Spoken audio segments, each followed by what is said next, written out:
My mic stand broke, so I'm stuck holding my mic today. It was literally like a last minute thing, but yeah. You're doing good. Yeah. So tonight we've got Holly and JD on from Magazine6000. Hello. And this is episode 148? 147. 140. Are you sure? Yep. Okay, I thought it was Plug the numbers into the title, so I think I'm right. Okay, all right, yeah. Episode 148 then. So we've got the managing chief, editor, whatever, director, boss bitch, Editor-in-Chief, founder, originator. Yeah, like, see, come yeah. on. You can call yourself whatever you want. Yeah. I feel like Jay could have their own editor title as well. Whatever you want, like And then we've editor also, of the vibe. Monitor of vibes. Yeah. Yeah. and then we've also got JD, who's the #1 journalist, right? Pretty much. All right. You know, so Well, there you go. Yeah, pretty much. Yeah. Now you can claim it. Yeah. You can own it. we've got this on record too now. That's it. It's live on camera. Change your email signature out. Yes. So, XOXO is the best.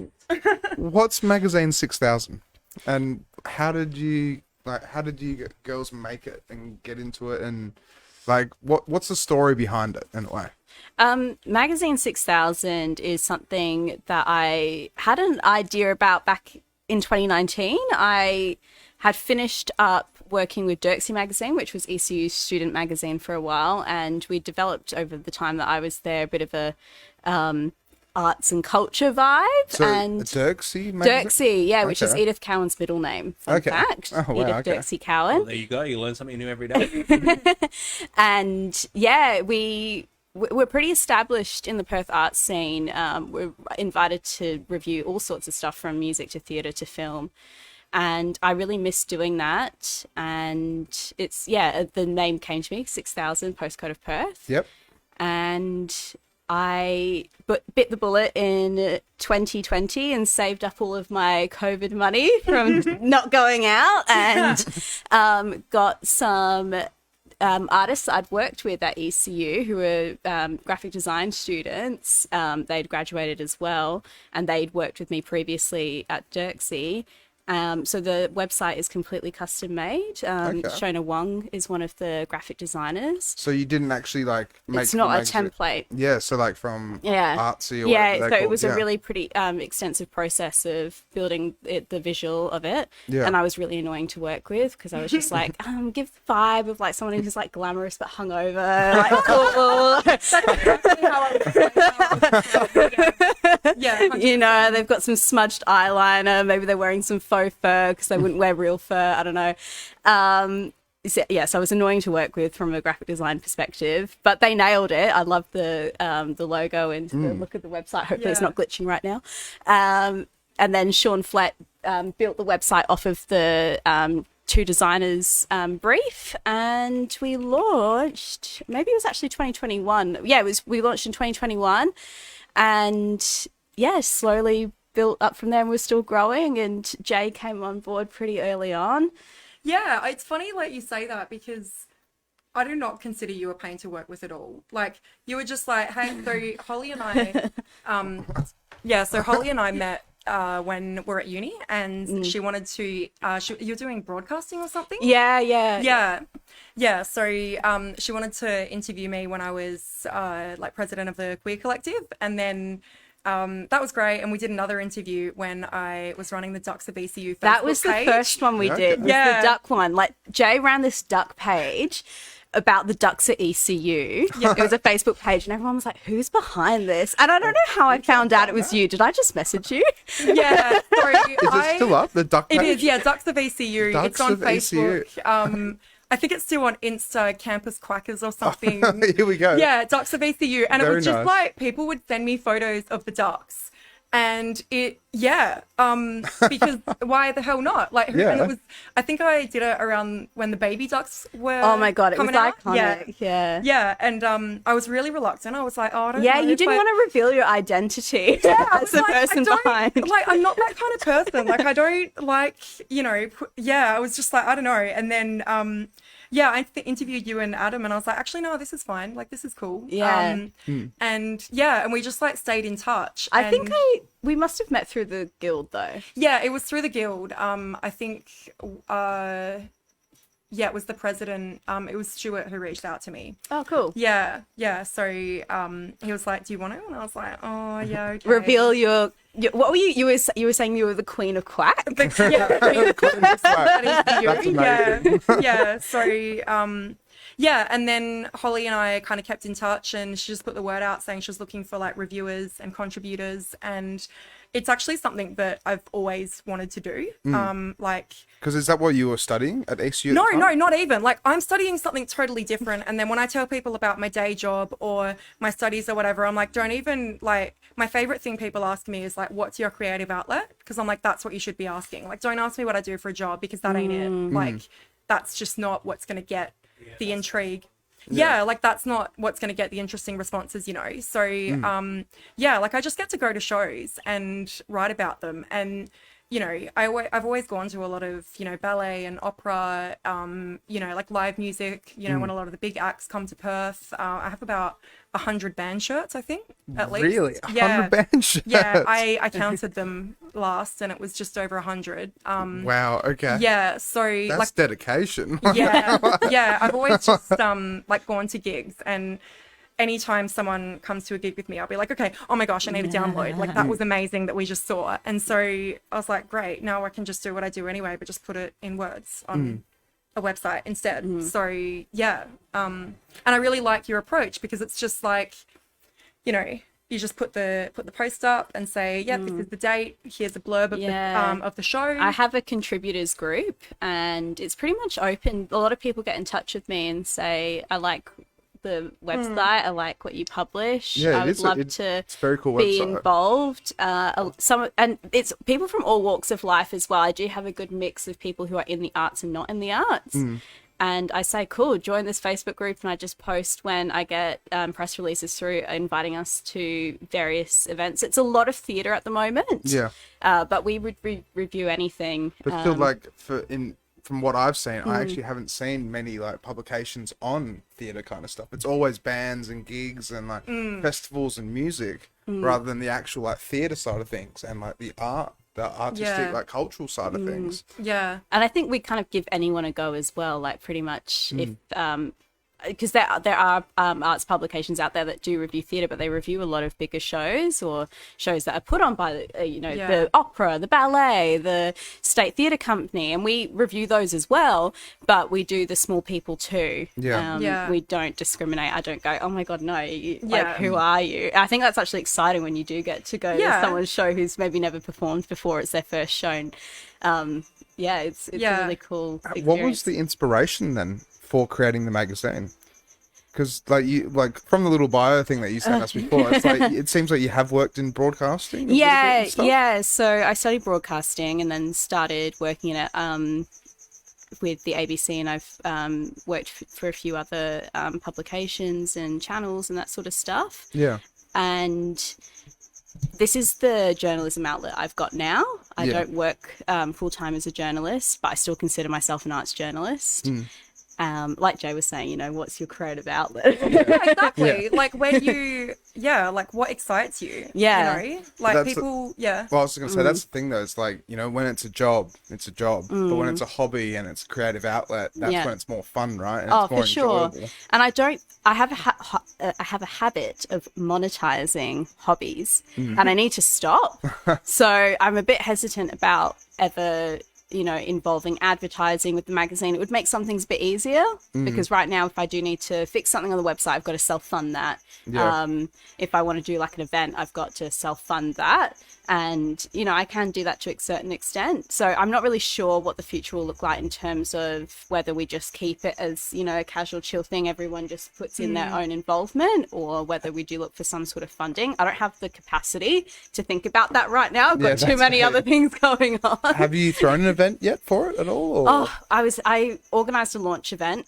We'd already launched, but we wanted to do an event. It's a launch event 2.0 then. I had at the time an ECU student who was sort of my like second editor, Cameron Carr, who works for the ABC as well, and works for the ABC now. He was at uni at the time, and so we organised this event. We got catering, we ordered macaroons and everything, and then we got hit with lockdown. And the only other thing I've done is just really for the contributors saying like, hey, if you want to come by the Blue Room Bar, have a toasty, I'll buy you a toasty, and just kind of keep tabs that way. I think it will probably be a bit like that going forward. The Blue Room Bar. I mean, we were talking about this place before, but it's a theatre. Can we look that up as well, Mitch? You know what? I've gone to a handful of shows there that I've reviewed. It was only more than a handful. Oh yeah, maybe a dozen or so. So whereabouts is it though? So it's in Northbridge. You know where the cultural centre is, near like Pika. Green. Yeah, it's right near there. Oh, is that the one where you got the big screen, but you go on the left, and it's like a little. That's a there's like it's next to Peak. It's got like an alleyway. So that's the the little alleyway. Yeah. I've always wondered what that was. I thought that was a cinema. You gotta come in. Come in. It's an awesome venue. They give so many opportunities to emerging artists. It's pretty much an emerging artist venue predominantly. But yeah, they do $10 toasties. Shout out to the Blue Room. Very nice. And the people behind the bar are always lovely. So They are, it's yeah, a good the staff as well. It's like a good behind little the spot. box office, and yeah, they're It's really actually lovely run people. by a lot of volunteers. All their ushers are volunteers, and then they have a core team of paid employees. But they're, I think, another organisation that works predominantly off of grants and that sort of stuff. So Yeah, it's awesome okay. to support them, and they give so many people in Perth their first shot at theatre, which is really cool. It's funny because they kind of gave me like some of my first goes at writing as well. Really? Yeah. Yeah, it's got that real kind of community vibe about it. That's good though, because there needs to be yeah. outlets like this Yeah. for places. you Yeah. know, well, places like this Yeah, for there you people. go. Like, Yeah. to help Summer them out. nights. So Yeah, totally. And that's like the essence of reviewing for me as well, is it's just about promoting other people's Yeah. things. So my creative outlet is promoting other people's creative outlet and just Yeah. putting perspective on what they make. And it's like, I think people used to ask me, are you creative? And I used to say no, and I think so many people do, right? Because we have this notion of perfectionism, and it's like, oh, well, I don't make money off it, or I've never showed anyone. But it doesn't mean you're not creative. It doesn't mean you're not, expressing yourself or doing cool stuff. And then when I started writing, I was like, actually, yeah, that's my creative outlet. Like that's something I've actually always done. And even before it was ever published anywhere, it's still, it's always been a thing that I've enjoyed doing. And I think a lot of us just don't tap into that. So I really like the fact that my creative outlet is just like basically promoting other people and what they do, because I don't go in there going, like, I'm not a critic. Like Holly and I were saying before, like I don't really know a lot about theatre or anything, so I don't go in trying to use technical terms or anything like that. I'm just like, this is what I saw, this is what happened, this is how it made me feel, this is what I think other people might get out of it. But and that's the way it should be though, right? Yeah, Because totally. we were talking about it before. It's like people sometimes like nitty pick, like food critics in a way. They're Yeah. like, oh, the food was not like this or not like that. But the thing It's always is, like, difficult with critics though, like because you need a bit of both. You Yeah. need somebody who really knows what they're talking about to give you the very fine details, but then Yeah. you also want sort of like an everyman person to go, Yeah. which is probably going to reflect 80% of what people will feel about the show. yeah, Yeah. Well, I guess, because the Blue Room is very up and coming, and a lot of the stuff that I go to is like, those are the people that just, I feel like you're just kind of wanting to connect, Yeah. For a lot of people, it might be some of their first time that they've done it. So it's this really big daunting thing. And it's like, I'm just really honored to be able to be there and just watch Yeah. it and give them just as honest feedback as I can. Like, I'm Yeah. not looking for anything in particular. I'm not looking for, any kind of like prowess or anything. I'm just like, oh, okay, what's gonna happen? Like, what are you gonna give me? I'm just open and see what happens. I think the magazine will always serve that purpose to give an honest audience perspective. We might have people, and I do have people who are working actors in Perth who write reviews, and they do have that little bit more of a technical writing style, but Magazine6000 is also about helping emerging writers Yeah. as well as it's about helping emerging artists and reviewing so their it's- work, giving them an opportunity, interviewing them. For a lot of artists that we interview, it's their first time ever being interviewed, which I think is really cool. And I like the idea that we can kind of be like a little soft launch. Yeah, totally. but that's yeah. good though. That's the way. Like, that's really good because that's it's promoting, it's helping out instead of You going. must feel there- the same way though. Pardon? You must feel the same way. No, yeah, exactly. Like even doing this, I Yeah. was going to link this back to this. It's like Yeah. doing this podcast with the 147, 148 now that's crazy. guests on. With doing that, it's all about helping them get Yeah. their name out there. Because Yeah. as a DJ, you make a page, you see the photos, you see the videos of them on stage, but you don't get to know who they Yeah. actually are in a way. Yeah. But then, like, I can imagine a similar thing in a way, kind of like when you go see the theatre. Go see their show. It's the first time they've ever done that. So you can kind Yeah. of see that how they're trying to like express themselves and do it to make them stand out in a way. We've Yeah. got a little bit of a philosophy. I sort of let writers do whatever they want. I say, write whatever you want. Don't make it too long. Stick to maybe under 800 words. But, if you feel like you need to be passionate and let it out, let it out. But the other thing is when you're reviewing, especially emerging artists, there's no need to be mean. There's no need to be nasty. Don't put, just because you're reviewing, don't put on this like I'm a critic hat. And that's amazing that you do that. Like to actually just try and be like, I just say if something's obvious, like sometimes maybe they're doing something with projection and something's a little off. Chances are the director's sitting in the room when you're watching the show and they've seen that it's off as well. Yeah. You don't necessarily need to point that out. They know, they're not idiots. That's exactly if it's something fundamentally wrong with the structure or like something that you think could be improved that's more embedded in the piece, maybe then you can talk about it. But I just think don't bother pointing out the obvious wrongs because they probably know. They probably get it. Yeah. Like but that's the thing as well, like standing on stage when you're DJing or like you're in a band or something, if you make a slip up, you know, you get this huge overwhelming fear of anxiety and shock where it's like I've just stuffed up. And for them to be in theater and actually do a similar thing, like they might have, you know, might not be able have been able to reach a certain tone with their voice or something like that. That's it. That feeling would be hitting them. Plus the thought of like, oh, the director's in the crowd. So then if the reviewer goes off and gives them a bad, like, you know, they did this wrong, X, Y, Z, that would just be daunting. How do they continue their passion and what they enjoy when they feel like everyone's almost against them? And that's what I want. I want people to continue to make art. I want them to continue to It's always a learning process. And I think it could really shatter a young person or an emerging artist if they got a bad review.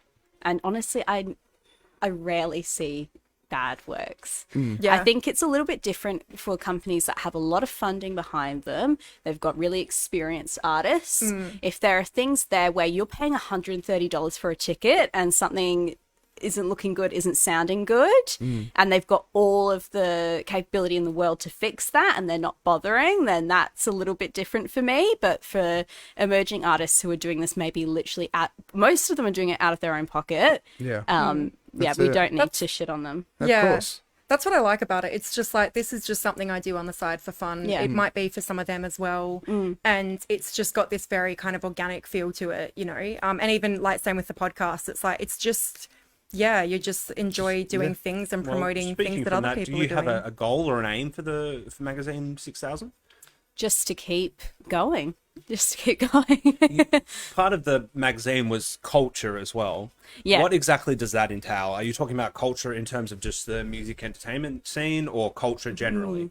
A bit of that. I have some people who don't review any theatre. They don't interview people. I've got people who write long form articles about different things, or they review books. I've got one writer, Andrew Douglas, who I also met through Dircksey magazine. He was a mature age student at ECU, and he reviews books, but he does it in a way that's very it's almost not like a review. I don't know if you've read any of Andrew's stuff. So when you say books, like how many pages are you talking? Like, well, he reviews books, but he reviews books. Okay. Not he doesn't writing. We're just publishing on the magazine on the website. It's like, whoa, go and watch a theatre and it's like 50-page review. No, and he reviews crazy things like he reviewed this book that was about the different interpretations of the Bible and where that leaves us as a society. Cool. That's really diving deep. He also reviewed this book that was highlighting these three sisters who are Australia's first international filmmakers.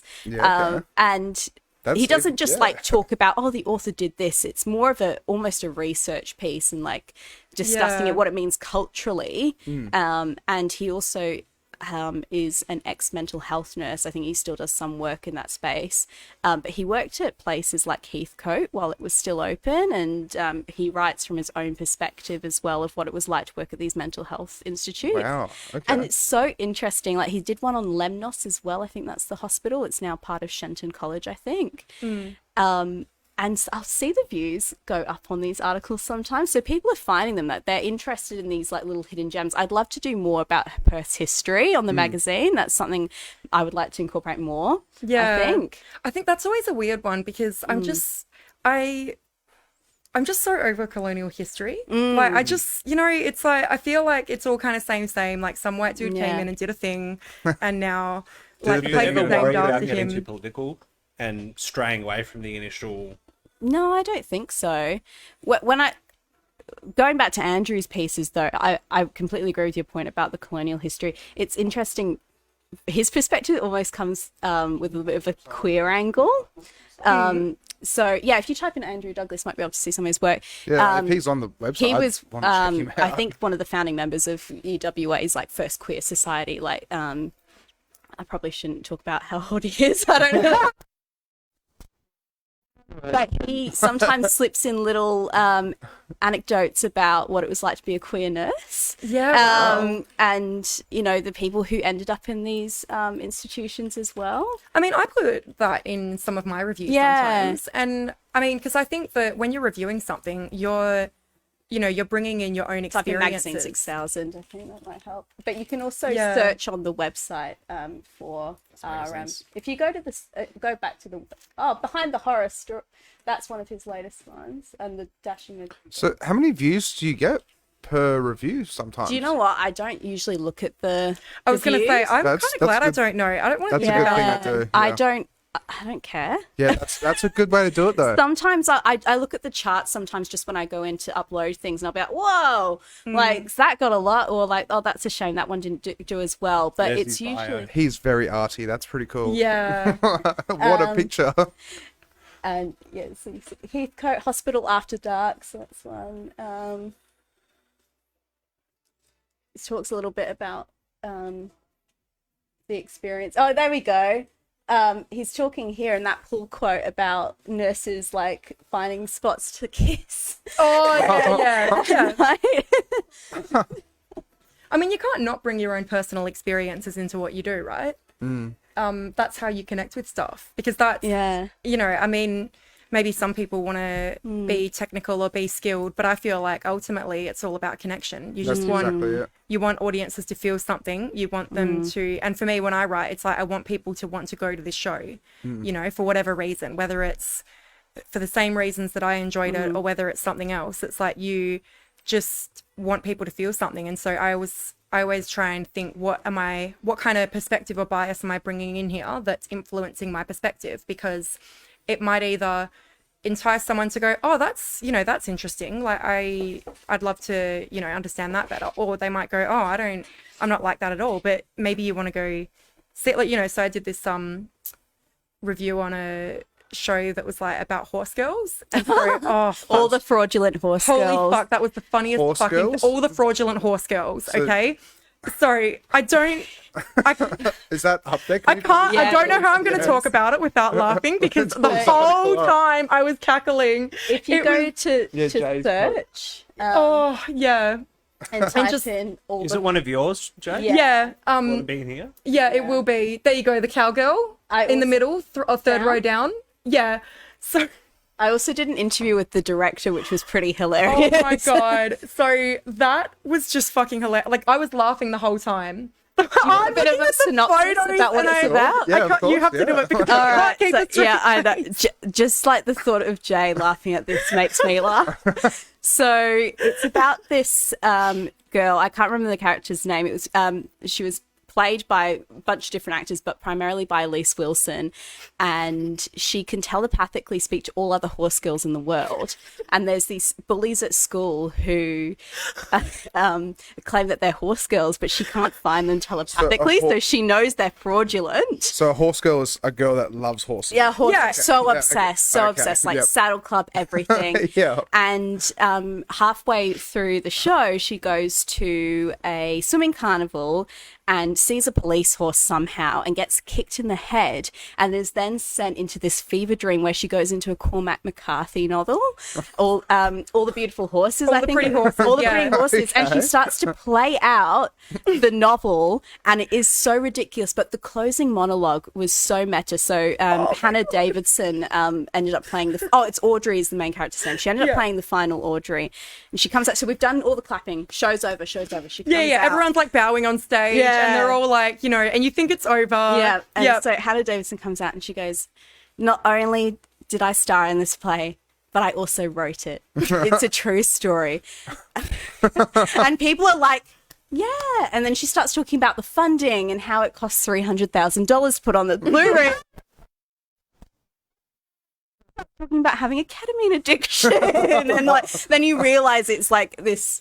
It like, takes a good 10 minutes. Yeah. Like, we were like, oh yeah, cool. And then you're like, wait, this is part of it. Like, it's, yeah, about 10 minutes into that monologue, you're like, oh, that's part of the show. Okay, cool. Yeah, it was just the funniest thing. And like, I was a horse girl growing up. So I was like, oh, wow. I need to talk to my mum. Like, wow, if that was me, if that's what my mum dealt with, wow. But that closing monologue was amazing because it pointed out she was doing all this stuff like making like the only way we can make change in the world is through theatre, and like just pointing fun at the fact that some people really think that, you know, this one show is going to change the entire world. And like, yeah, theatre can be an agent of change, but sometimes you can just do it for fun. That's what this show was. And I love theatre that just does fun stuff sometimes. It's like I can deal with, you know, the heavier messages, but let's just have some fun. Another really fun show was a few years ago, and I think it might have been before I started Magazine. It was a show that was all done on roller skates. It wasn't Xanadu, but it was Blue Room. I can't remember the name, but I'd love that show to come back. There's like so many awesome shows that happen at the Blue Room. We've got to move on from the Blue Room. Too much promo. So, how many writers work for you at the moment? I wouldn't freelance. It's not even freelance. It's just completely like volunteer. Everyone. Volunteer then. Jay is probably one of my regular people who writes. Emily Smith, who has a sort of English literature background, so that's awesome. I sent Emily to all of like the Shakespeare stuff because she just knows. I've got a few Whopper people who write. I've got about 20 or so people within the contributors group, but not everyone is super regular and involved. Some people just pop up and do maybe something once or twice a year, and that's fine. There's also people who are in that group who invite us to their shows as well. So yeah, that's actually how I got onto all the Fraudulent Horse Girls. It was I think Mitch. Yeah, directed it, and I interviewed him as well for that show. And Mitch has also done reviews. Not this Mitch. Not this Mitch. Mitchell Whelan, who's an awesome director and playwright as well. And yeah, he's written some reviews for me in the past, and he's probably one of my more experienced theatre reviewers, I could say. A lot of my reviewers from Whopper come out of the Bachelor of Performing Arts course, which is a course that looks at all elements of performance, from writing, directing, performing, design, and it's a 3-year degree. And a lot of the BPA students go on to make works with the Blue Room. And when I first started writing about theatre, which was with Dircksey magazine, so it's like 2016, in Perth, I couldn't really recognise many Bachelor of Performing Arts students that remained in Perth and were like getting further roles within like other productions like the State Theatre Company and stuff. But now I just see them everywhere, and it's so awesome. So I'm like, yes, they're so freaking talented. Not only can they act, they can write, they can direct, they can do it all. It's amazing for that though. Grace Chow as well is one of my well, I wouldn't say my contributor, is an occasional contributor. Grace is an actor, has been in Mystery Road on the ABC, which is been nominated for amazing things and is doing crazy stuff, and I'm like, oh, that's still awesome. In there. See, isn't that amazing though? Because it's a similar thing with this, where it's like I get people and they've just broken out into the industry, and you see their progression. Shoot off, I love that. Yeah, I love watching people like watching their like creative pursuits like change and grow as people find their tastes, they find what they like, or you know. And I've seen it a lot with like with my DJ friends, where you just, you know, they'll be at a house party when, you know, it's starting to quieten down, and you know, they'll be like, oh great, no one's on the deck, so I'm just gonna jump on and like have a mix. And it's, you know, there's been times where I've been like, oh, okay, I'm just gonna go walk into another room, but then because like, but it's not actually about playing for anyone. They're just like, they're just fucking around and just having a mix and trying it out. And then, you know, I just see them, you know, I might see them again like 6 months later at another thing. And then they've got like, they're playing totally different genres, you know, and then the next time they're playing something totally different. And it's so cool just watching people find find their niche, or find like what they're good at, or what they enjoy, you know, because it's just like, it's just really fulfilling to be witnessing that, you know. And it's not actually about whether someone ever makes money off it. It's not about, you know, success. I don't even know how you would define that. It's just really cool to watch people enjoy themselves, and it's the joy of actually just doing it and learning and going expressing themselves. Yeah, and it's just the joy of being like, oh yeah, like maybe I don't like this, I'm gonna try something different now. It's like, cool, do it. Like I'll be here on the sidelines, I want to see what you come up with. Like it's just really cool to see what like directions people take. You've got a good outlet on that, you know. Yeah, you sort of don't hold back and just try different things, where I think some people are just like, oh, but what if, like you were saying before, what if it's not perfect? Yeah. Oh, I don't want to do this thing because I'm not going to be amazing the first time round. I'm like, if you're looking for perfection, that's boring. Yeah, you're not going to find it. And that's always like, I'm always considerate of that when I'm doing reviews, because it's like, you know what, maybe this wasn't the best show that I went to, maybe nothing in particular stood out to me. Like sometimes I'll go to a show and I'll be like, yep, that was amazing. It might be an actor that stood out. It might be even the ensemble together. Like everyone had really good on stage chemistry. It could be the lighting. It could be anything. But sometimes I'm just like, you know what? I just need to approach this methodically and go, okay, how was the lighting? How was the set design? How is, you know, the acting? How was this? Like you know, sometimes just go through, because it's like, I just want to be able to give everyone feedback and go, okay, well, what stood out to me as an audience member on this element, you know? Think now that we're talking about the standard of journalism at some point, I've wanted to have this conversation for a while. Obviously, this podcast being more music related has meant I haven't really been able to have this conversation. But what's your, I mean, Holly, you've worked in what I would consider traditional media, ABC.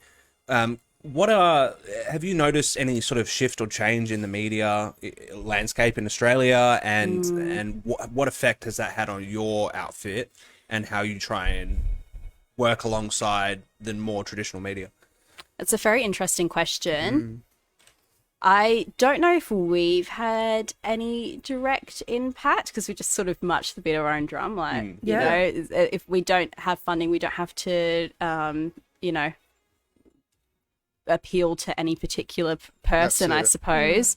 I do think that mainstream media is so out of touch with the general public of Australia. The fact that the majority of media is so heavily right-wing still, and it makes sense where you look at their funding is coming from, but then they turn around and act like the whole country turning red is a shock. Like, it's not to everyday Australians.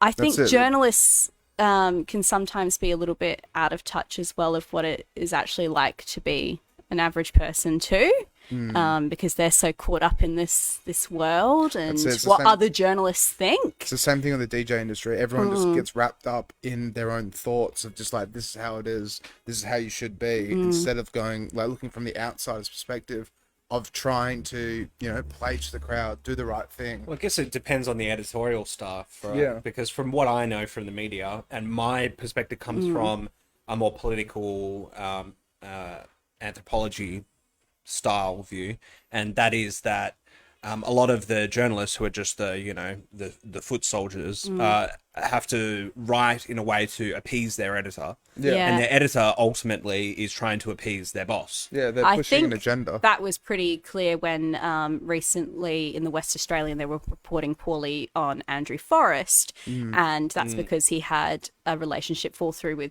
Kerry Stokes around the power station remodelling, and Andrew Forrest went after the journalist who wrote that article, and she was like, no, mate, I was just doing my job. I will say at the ABC, nobody ever told me what to write. I was finding my own stories, and that was like that for everybody, you know.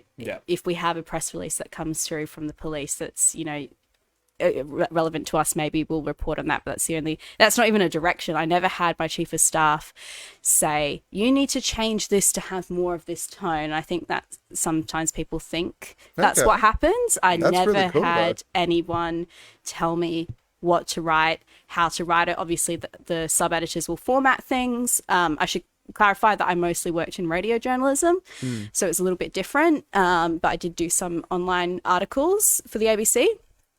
But yeah, never in the ABC, you don't get told you need to be more right wing, you need to be more left wing, and they take it very seriously. I know some people might think this, but they take it very seriously if you are perceived to have more of a leaning in any particular way. And behind the scenes, I think a lot of people would be shocked to find out what presenters really think. No, I Like- totally agree with you. Yeah.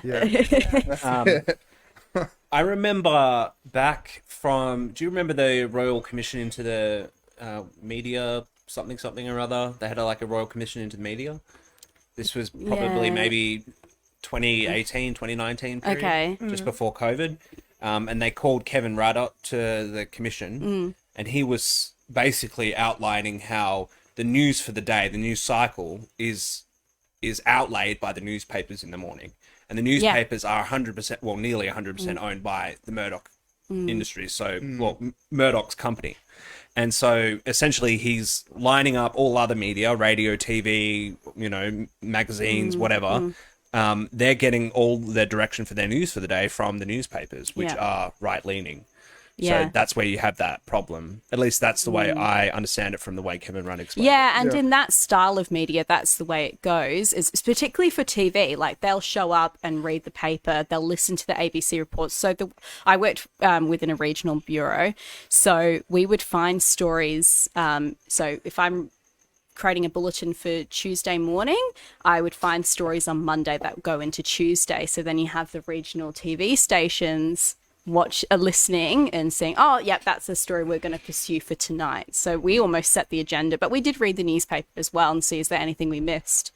Is there anything that's marked as an exclusive that we did 2 weeks ago?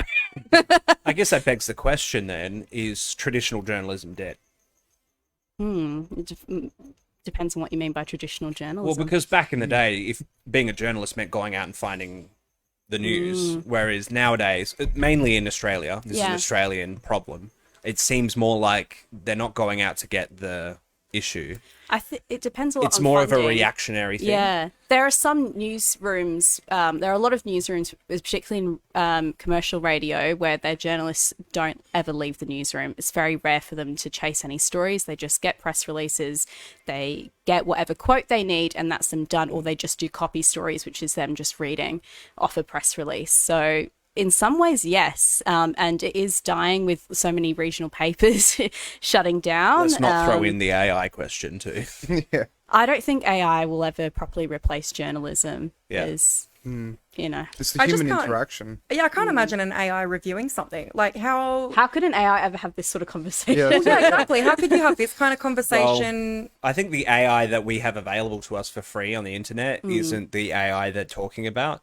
Like ChatGPT, their night build or whatever they have behind the scenes, because ChatGPT on the internet is only relevant up until 2021. They don't allow it to have access to newer data, so it's kind of handicapped in that way. But their backdoor AI, I think it was maybe 7 days ago, a week or so ago, it just passed the Turing test Yeah. by itself as an AI. I think it depends why you're concerned about it, because what I write about for Magazine6000 is just experiences of shows, and I don't really think I want to know what an AI thinks. Yeah. I don't really care what an AI would have to say That's about it. it. Do you want to go in there and go, was it provocative? Did it make you feel something? And what did it bring out in you? Exactly. You know, yeah. The and- feelings and the emotions. Yeah, and your perspective is as much part of it. But if your perspective is, every bit of fucking data on the internet ever, then, well, great. Like, where's the nuance? Where's the, where's that rawness? It's Yeah. not really telling me anything in particular. You're giving me an itemized list of what happened, and, it's like, well, Yeah. what, and, and that's not, I don't think that's what performers want. I don't Yeah. think they want to have that, because it's Well, even like, for customers as well, or potential people reading the article. If they realize that an AI has written it, they probably won't want to read it No. exactly. because they'll just be like, "Well, where is?" Well, I the don't think human-" AI is being used to write articles per se. Yeah. I think they're using it more for like instruction and as like a tool to improve their writing. But it all leads back. Oh, you mean like Yeah, writing yeah. emails and stuff like that? Well, the internal stuff is whatever, but I'm talking about like you can use AI to find an interesting subject, Yeah. and then train it to, you know, make a headline that will get the most clicks. So, for example, just quickly, is like my roommate Jason, right? He works in a software development, software sales company, right? And since he's doing sales, he actually has to write emails, but he gets lazy, so he gets ChatGPT to write him professional emails that he physically could not write himself because he never went to uni or anything like that to be able to like put the words together. If you want to present in a certain way, if you want to be perceived in a certain way, maybe that's useful, but that's not why I write, and that's not, you know, that's not how I want reviews or even interviews to come across. And that's fair enough. I know you girls, and in the position you are right now, you don't obviously want that. You want your journalism, your articles to be as raw and as accessible as possible in that respect. But when we're talking about corporate media, and you can go and replace, you know, 800, 900 journalists and just feed it the topipics for the day, and I don't think it will ever work. Maybe not now, but in 10, journalism 20 years. operates on gossip, really. So much of my time was just spent on community Facebook pages, and I'm still removing myself from community Facebook pages where I got so many stories that I don't know how maybe it will happen. Well, that's where it'll pull people from. send tip-offs to journalists. A lot of it is relationship building as well. People who trust you to tell their story. I think that's such a big part of be able it. to build a rapport. Yeah, like it's a very kind of vulnerable to put yourself out there and like share your story or expose facets of yourself. And I don't think that people are really comfortable doing that, you know, to a non-human. You know, like you want that element. Like, well, I think the point is they don't know. At the end of the day, it's put out by the West Australian, and it's they could give the AI bot a name, and you would almost never know. Yeah. With some stuff, yes, but most of the interviews will be done in person or over the phone. Well, for interviews and reviews and stuff like that, it will always be a person going. But I'm saying, instead of that data coming back with the person and them sitting down and writing something out, they'll come back with that data, throw it into an AI. If it's not happening already, they will be writing copy stories. They'll be rewriting press releases. They'll be doing that sort of stuff, no doubt. And if it probably will mean that there are less jobs, but it does mean that the jobs that are there will be probably doing more authentic journalism. Means they won't be bogged down doing I'm just going to rewrite the press release. But that's the beautiful thing about local community magazines like yourselves, like being a part of this, where it isn't, you know, the Western Australian or it isn't ABC or SBS or Channel 9 or anything like that, the big wigs. It's a local community, you know, self-funded to actually, you know, put in the real perspective from what you've experienced in a way.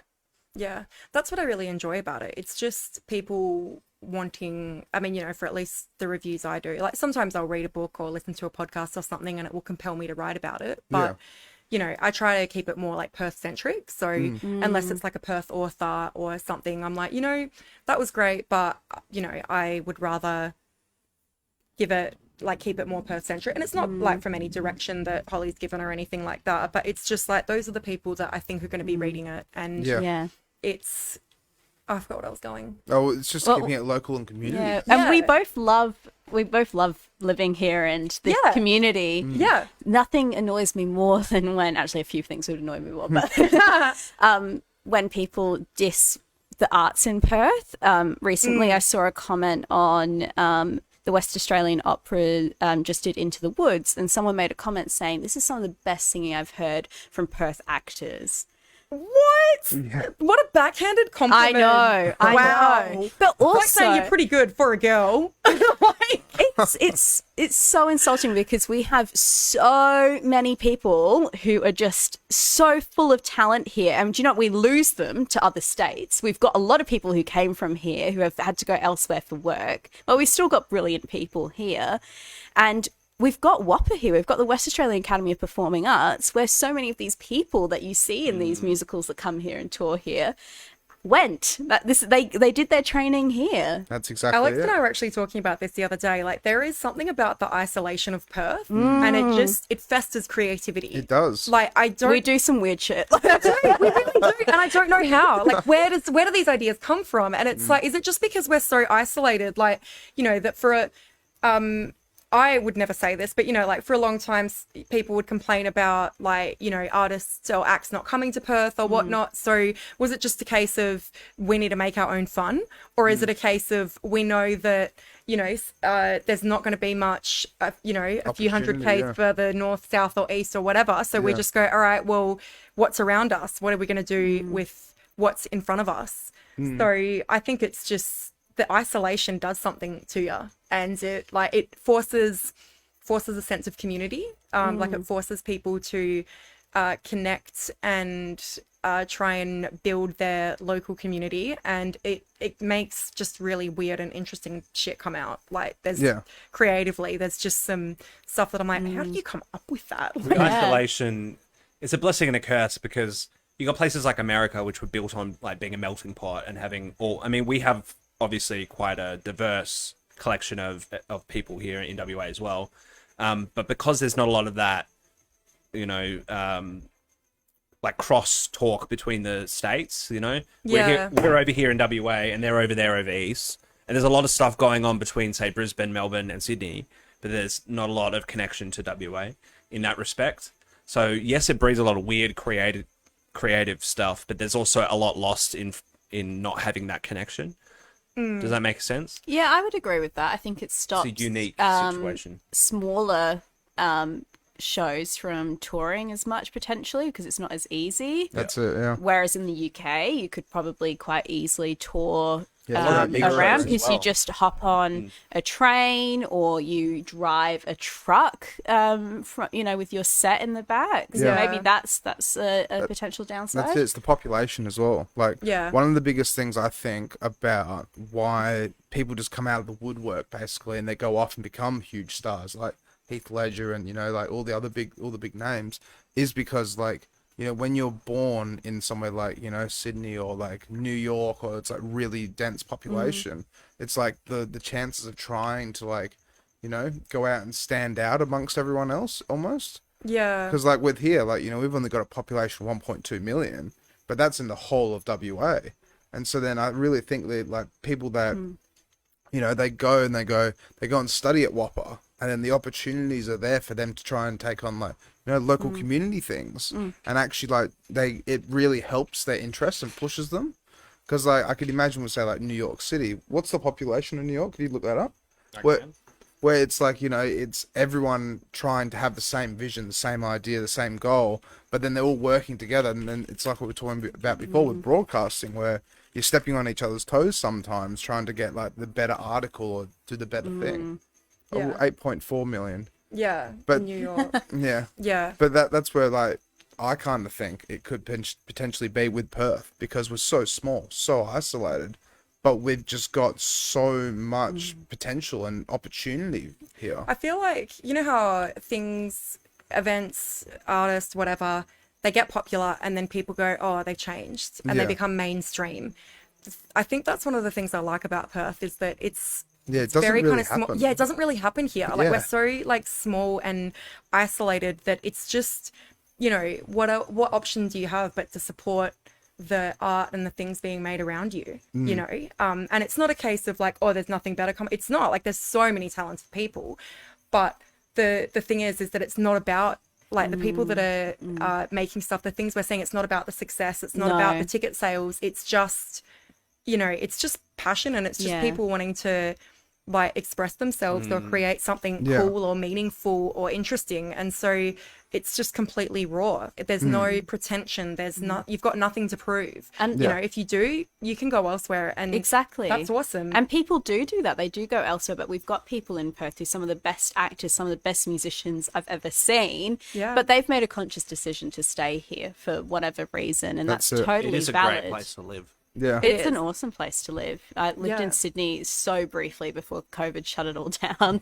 And I came back to Perth with a new appreciation of it, you know. That's it. Like, A lot of people just, they move away and then they realize that, wait a minute, it's just apartment blocks and it's just skyscrapers everywhere. And Yeah. and we're just Yeah. a big country town, or, basically. well, Yeah. literally in Sydney, I couldn't believe that nobody thanked the bus driver when they would get off the bus. And I was like, I'm going to start a movement. Whereas I love here, that. like, if you don't thank the bus driver, like, what are you doing? You're so That's rude. exactly it. Yeah. Yeah, absolutely. Or that they rush to get a train when another one is coming in 2 minutes. And I was like, you guys don't know how good you have it. You could be waiting an hour and a half. Like, Yeah, absolutely. So we've got around 10, 15 minutes left, but I really want to discuss this. Like, so Jay, do you ever? 5 minutes. No, we'll do 10. So, do you ever interview people at all? I did it for the first time a couple of weeks ago. Interviewed Sam Casely, aka Big C, for Okay. for an art exhibition that she had. I think it's closing this week. That's on the website as well, right? Yeah, Yeah. yeah. Can we pull that up? Yeah, at Livid Skate. at Livid Skate in Scarborough. So Big C and Birdie Louise are two local visual artists who just did this amazing exhibition in at this cafe in Scarborough. And this the one? yeah, that's the one. Yeah, sick. Notions of Home. And it was really cool I didn't know what to expect, because normally when I go and review a show, I'm like, all right, what do you got? But Avocado. Because you Otherwise- usually sit in the audience, right, and watch the show and Yeah. then put Yeah. it after. yeah, so it was a completely different experience. Yeah. And because I didn't know what to expect. And there's just endless possibility of where the conversation could go. What are you going Exactly, to talk yeah. about? And, it's like because I didn't necessarily go in with an agenda going, oh, this is what I want to talk about. Because I'm like, well, it's their thing. Like, Yeah. it's not my thing to, like, what do you want to talk about? Tell me anything, whatever you It's want very people to know. conversational. It's a really Yeah. fun interview. That's it, yeah. Thanks. But yeah, and I think that's what I enjoyed, was that it was that really like back and forth. It wasn't like you give me something and I receive and then review. It was like, okay, cool. Like, where's this going to go? Like, what, But see, like, that's why I love this. 'Cause Yeah. that's exactly what we're doing. We're just Yeah. having a casual It's so chat. Like, luxurious to be able to spend time interviewing someone. I try to keep my interviews when I'm interviewing an artist for like 15 minutes, especially if they're in a production where they're getting paid. So a lot of publicists will say, well, they're on the clock, right? So Yep. you've only got 15 minutes with them. And then at the ABC, the radio journo, I would do interviews within like under 5 minutes. Like Yeah, get a that's politician it. on the phone. I've got 3 questions for you. Yeah. Like average time would be like 4 minutes. I've had a band on Jonah and the Giants, and they got interviewed by Triple J, and they said that doing this was 10 times more fun than doing a Triple Totally, J. yeah. And that's why I wanted to do this, because like you just get to sit and have a chat and get to know That's it. people and what they do. And I would Yeah. much rather this. Like, I actually really enjoyed it. Yeah, because they were telling me, like, with Triple J, it's like they get asked a question like, how was the band formed? And then they have 30 seconds to answer it. But when they're just getting into it, then it's next question. and that's the recorded version. Yeah. The the version that might Yeah, air has been edited down extensively. That's it. And that's where I really think it's not right in a way. Because, like, I mean, sure, it fits into their programming time in a way. But at the same time, it's just like, it's so edited down that it's not who they are in a way. It's like, it's just a short little snippet that tries to portray, okay, this is the best bit, this is that best bit. Yeah. Instead of just being like a free-flowing interview like what we're doing. Yeah, like, how do you capture someone's essence when you're putting them on the spot like you that? don't. Yeah. You can't. simply don't. Yeah, you Yeah. can't. And I like that. I like having space to do that. It's just so much more fun to be Yeah. able to go, you know what, you're not here to perform. You're not, like, even like when I'm going to a show, it's like, you know what, they're trying to do the best they can. Whereas like interviews can just be so much more relaxed and enjoyable, and you get to see the process behind, whatever is created. Like, you can go see a show, you can go, do it, like go to a party or do a thing. But it's really, I really love the behind the scenes stuff where it's like, how do you do what you do? Like, why do you do what you do? Like, why do you, because for me, it's like, it's not about money. And for most people, it's not. Like, a lot of the people that I talk to anyway, it's like, so why did you want to do it? And I love hearing about people's like motives. Yeah. I love that part of it, yeah, because it's just, and it's interesting because you like, you're trying to bring out someone else's voice when they're not giving you anything, you know, like with the show, it's like, okay, cool, here's something that they're presenting and there's a lot of thought that's put into it. But when you're having a conversation with someone, and that's one thing that I didn't know how I was going to go with that, because I was like, how am I going to write this thing that captures their personality as much as mine? And how do I facilitate a conversation by not driving it too much, you know, because that's what I'm more than happy to do that. Like, I can carry a conversation, I often do, and I will just kind of keep talking because there's just this endless flow of thoughts. And so it was really cool to be like, okay, oh, all right, I'm just gonna, what have you, like, I just have to sit and listen. And that was just completely different. It was something I've never done before. I hope you keep doing more interviews. I do want, actually, well, one of the reasons why I wanted to do this interview right now on the podcast is because I want to do something in the magazine for Alex. I want to interview the interviewer. That would be amazing. I'd love that. And because it's just so fucking meta. I love that because it's like you and I met through doing interviews. And the only time we see each other. Like, hung out. We've been needing to get a drink since the magazine launched. I think like we've like walked past each other at times and be like, oh, yeah, like we haven't actually. And I was joking on the Facebook post for this. I was like, oh great, we can get a new photo for the first time in like however many years because we haven't seen each other. And so I'm really excited to like, learn more about the art of interviewing, I guess, and like interview the interviewers, you know, because it's such a interesting thing where it's like you want to put people at ease and you want to give people a platform, but you also need to kind of prompt them, and you know, and like your personality is as much a part of it as well. So for the interview that I did with Sam, I was like, okay, so I remembered all these like interviews in Rolling Stone magazine that I'd read where you feel like you're in the room. And you go, oh, like we're in this hotel room, and you know, I was surprised at how effortlessly they flipped their hair back and things like that. And it sounds like, and you're like, oh yeah, they're just humans doing regular things. And that's what I was. Someone did tell me like what the style was called, or some like prominent journalist that does that. And I'm like, yeah, I just want to like, I want people to feel like they're in the room there with me, having the conversation that I had. Yeah. You know, and so it's like, what did it feel like to be there, and what capturing their essence, but how did they make me feel, and how did I get them comfortable as well, and how did we facilitate this conversation? Like, how did we let these thoughts come pouring out, you know? And that's because like for me it wasn't so much like question answer, but it's like, no, like what's gonna It is so rare to be able to do that with people. I sometimes get the time to do it. I'd love to interview more artists. I think the last time I did an interview like that was with Sunmi Clyburn, who's another magazine contributor, but it's a artist in Perth, singer, beautiful human all around. And yeah, I just went to her studio. It was at Paper Mountain, I think, when that was still open. Did you ever go there? No. Like on William Street, it was upstairs. It was gorgeous. And yeah, we just, like, I was interviewing her while she was making coffee and that sort of stuff. But there are certain parameters. As much as we have freedom to do this stuff, when I have artists I want to speak to, or I agree to through a publicist, is, you know, you've got 15 minutes. So my last question usually is there anything else you want to say? Which is a very, very journalist question, but sometimes you get the answer you want within that. And then sometimes they just and then they go, no, that's and it. like, cool. Yeah. I guess that's the difference between media that, I think what Mitch was talking about earlier, a lot of it is media that is output focused, or is it media that's just expression focused, or is it just community focused? And that's the difference with things like Magazine6000, things like the Infra-Red podcast, is that we're just here to, you know, promote other people's creations. And yeah, exactly. No, and I love that.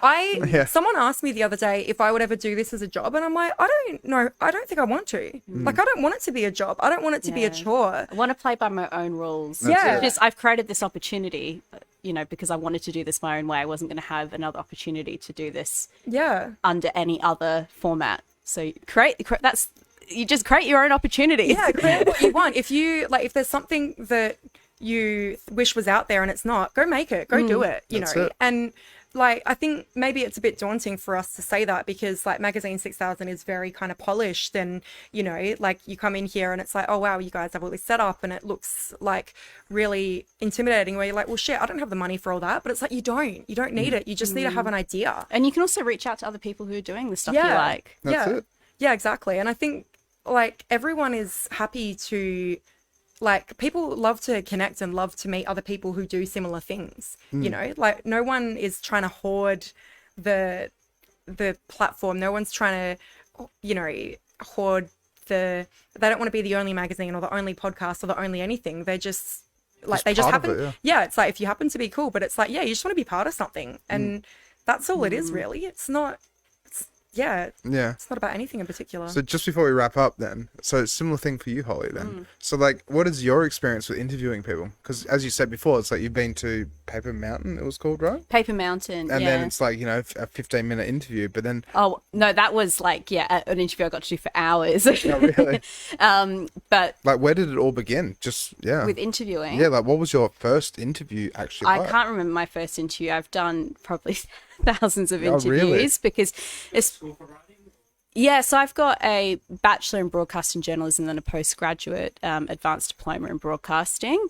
So, yeah, thousands of interviews because sometimes you do multiple a day when you're in the newsroom and things you forget. Yeah, that's fair, yeah. Things you want to forget. Yeah. I used to, when I was writing for Dircksey magazine, I used to do very long interviews with people. But it wasn't like this. Yeah. It was still... like on campus at all? Sometimes on campus. It was mostly with other artists. And I would end up speaking to people for like 40 minutes and it didn't always need to be that long. And it wasn't, you know, this kind of vibe because I think it changes, like what Jay was saying, the intent. You know, are you doing this because you just want to, you know, create something, or is there an output? So... these 40-minute interviews were often generated through publicists asking me to interview an artist or something like that. So it didn't... I wasn't really in my flow yet. Did you ever feel that sometimes you ran out of time as well? And you couldn't get the content that you needed? Sometimes. Or I've only ever had one really difficult interview. And unfortunately, I honestly don't remember many of my interviews. That's fair. My one difficult interview I had was with a performer. I won't say which show, but it was a touring show. So it was at Crown. And this person just gave me nothing. Really? Nothing. And like one-word responses. And I don't know if they were shy or anything, but it was like pulling teeth. And I was like, you're an actor. Like, surely you can talk, please. I think that was the one time I was like, I don't feel like I have enough. Like, I don't have enough. Then from your experience of doing thousands of interviews, like, what is the process in a way? Like, how do you go in? Like, I mean, say, for example, right, Mitch always gets me to try and write show notes, but I love going in freestyling and like, asking anything. I'll have a few dot points, but you've really got to listen. And if you don't listen, the talent will know. Yeah. They'll know that you're not listening to them and haven't picked up on something that could, you know, send you down a different path or is actually the key story. Yeah. So listening is so, so key. I think that's the biggest thing. Common sense and just being able to come up on the spot with a retort or also just giving just silence as well. Sometimes people will you know, just pause because they're thinking and you'll be like, oh, I've got to fill in something or I'll go in for the next question, and then they'll start again. In broadcasting, we're taught to actually not make any noise when you're talking to someone unless you really need to interject. So you don't even make agreeing sounds because we're making audio for news, right? So you don't want to be like, oh, yeah. Then like it's a politician like giving like a major announcement. And so I have like these things that are ingrained in me a little bit, and that's so interesting though. I'm slowly like allowing myself to be like, I can make agreeing sounds. I've do always that. tried to avoid silence because like when we first started doing this, the first 20-30 episodes, every time I watched, like I'd always watch them back, right?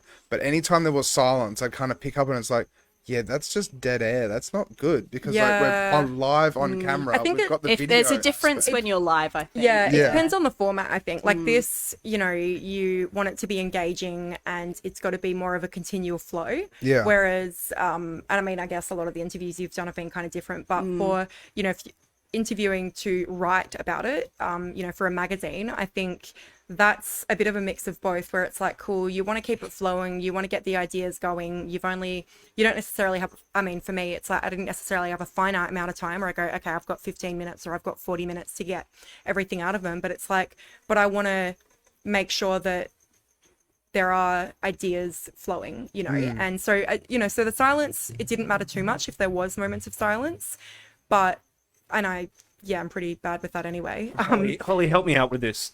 Let Alex know it's good to have a bit of background on the person that you're interviewing, right?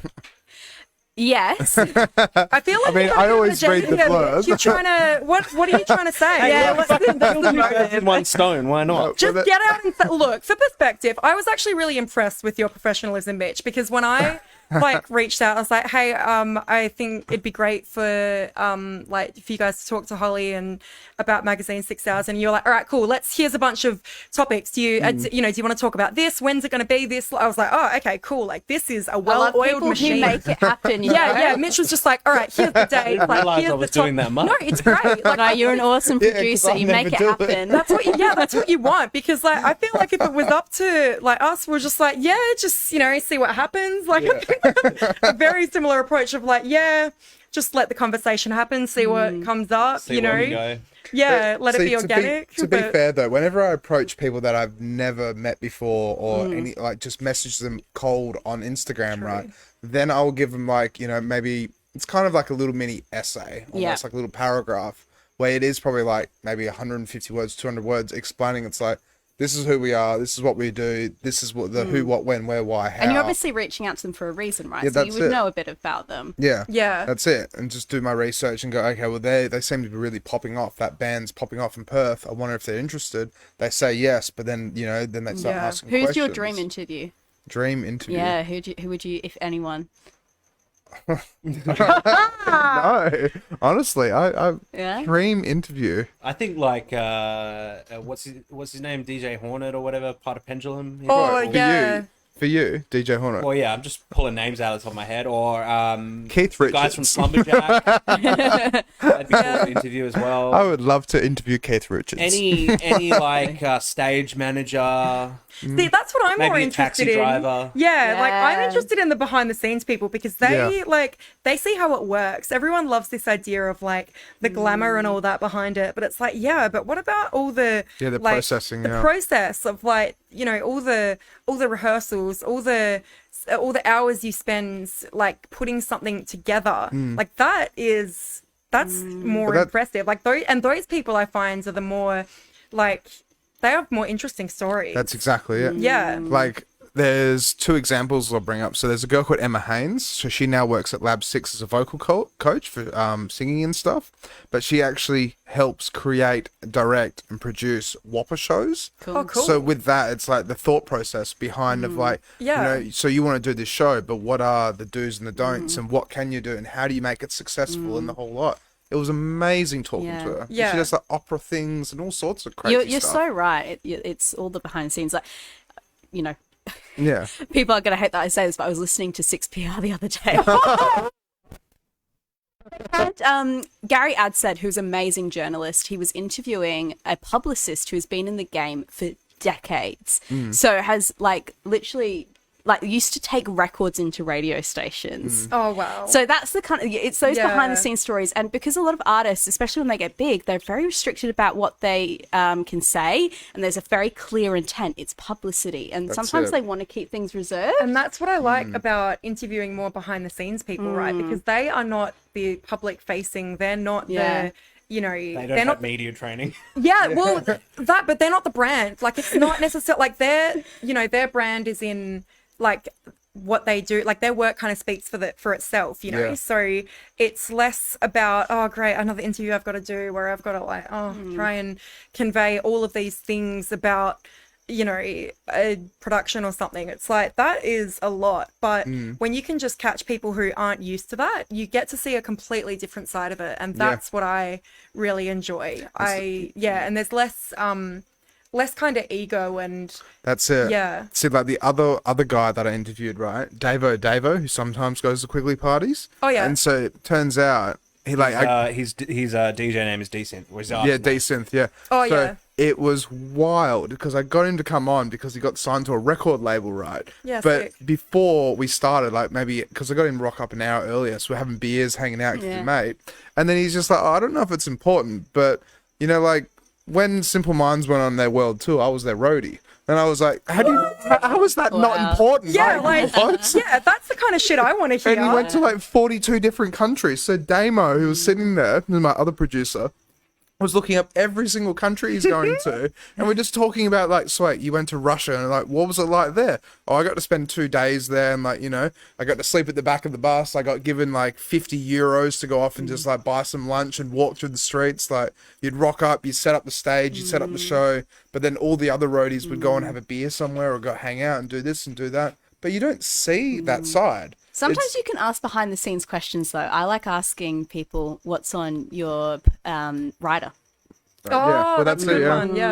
Yeah. Yeah, I've seen some interesting, funny writers. To be Yeah, honest. yeah, Yeah. and you kind of like force them to Yeah. tell you stuff a little bit behind Yeah. the scenes. Yeah, because you don't want to, you've got to be really careful when answering that. I think sometimes when you catch people off guard, they're like, oh shit, I don't have like Or a... what rituals do you do before you go on stage? Because so many Yeah. people Yeah. are superstitious. Or what warm-ups do you do? That's it. Yeah. Like- I think it's that meta element of it, right? It's like, how do you get into that space? How do you... And I think that's why I like talking to behind the scenes people, because it's like, how does this happen? How do you how do you make it happen? How did you get into it? You know, Yeah, to actually make the magic. yeah, basically. yeah, because I think that's something that's really overlooked. We go, oh, look at this beautiful thing that was done, and it's like, oh, that's amazing, but what about all the work that went into And behind the That's scenes it. is usually horrific. Yeah. Well, It looks awful, but everything looks amazing in the final it. product. it? Yeah, But see, that's what exactly. Davo said. It's like as soon as you rock up, it might be like 4 a.m. in the morning. You got to get off the bus. You unpack the buses. You set up the stage. You do this. You do that, and you just don't stop working. But then when it's finished, it's like, you know, it's in a stadium. It's an amazing stage Yeah. for simple minds. But then as soon as they're finished and everyone leaves, then you pack that whole thing down again. Yeah. And it's just go, go, go, and so full on. Yeah.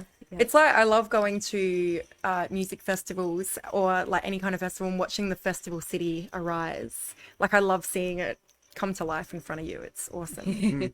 So we've only got 3 minutes left because we're going 15 minutes over. So where do you see Magazine6000 going? What's in And store for magazines? yeah, what's going to happen? I think we are getting the name is definitely out there.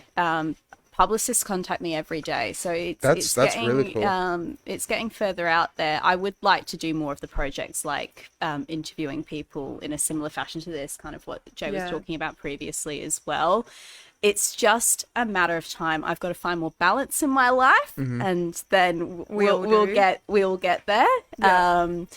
But yeah, this will go as long as I can be bothered and still love it, really. And I love it. So luckily, hopefully I'll still Yeah. be. But it's a pretty cool reference. But I can though. only do it when I've got people like Jay who are super enthusiastic Yeah. and, you know, support me, because I do feel bad when I can't get around to everything. We can't review everything. We can't talk about everything. We can't interview everyone. Like I had to turn down an interview. Well, not really turn down, but it just didn't happen with a Logie winner recently. And really? like that hurt. Like, but I just didn't have the time. But surely you can reschedule though, right? No, this was in line with a certain release of something. Ah, okay, yeah. Hopefully in the future it will happen. I don't know, but But see, similar thing for us as well, where it's like a band might be releasing a single, then I always try and book 2-3 months in advance so I Yeah. know what the roster is. Yeah. But then at the same time to try and squeeze someone in, reorganize Yeah. things, and it's just like all over the place. I will so- say if anyone wants to send me press releases, it's info.magazine6000@gmail.com, and Instagram, Facebook, find us on there or send us a Can you DM. put that in the comment section? Oh, thank you. And if anyone wants to write as well, feel free to get in touch. I might rope you guys into do some reviewing of the music, I reckon. That's a I potential definitely there. know what's going on. So then, just before we wrap up, so we've got like the process of like where you want to go with Magazine6000, but then would you ever like want to monetize it or anything like that, or because it's just a passion project at the moment? It's a right? passion project. Like I said at the start, I've got a habit of monetizing hobbies, so Yeah. it's got to be something to consider.